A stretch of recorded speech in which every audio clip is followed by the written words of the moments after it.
Hazrat Abu Salama bin Abdul Rahman reports that Hazrat Abdullah bin Amr bin al-As radiyallahu anhu said, Allah's Apostle sallallahu alaihi wasallam was intimated that I remarked by Allah Jalla Jalaluhu, I will observe fast during the day and stand up for prayer during the night throughout my life.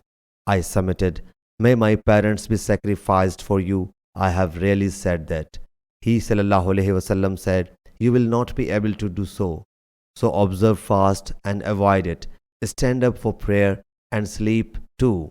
Observe 3 days fasts every month, as the reward of every good deed is tenfold. They will be like lifelong fasts. I submitted, I feel myself able to keep more fasts. He sallallahu alaihi wasallam said, observe fast for 1 day and shun fasting for 2 days. I said, I feel myself able to keep more fasts. He sallallahu alaihi wasallam said, keep fasts for 1 day and give it up the other day. These are David's fasts, and these are the most excellent fasts. I submitted, I feel myself able to keep more fasts.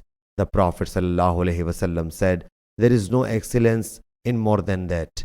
Sahih Bukhari, Hadith number 1976.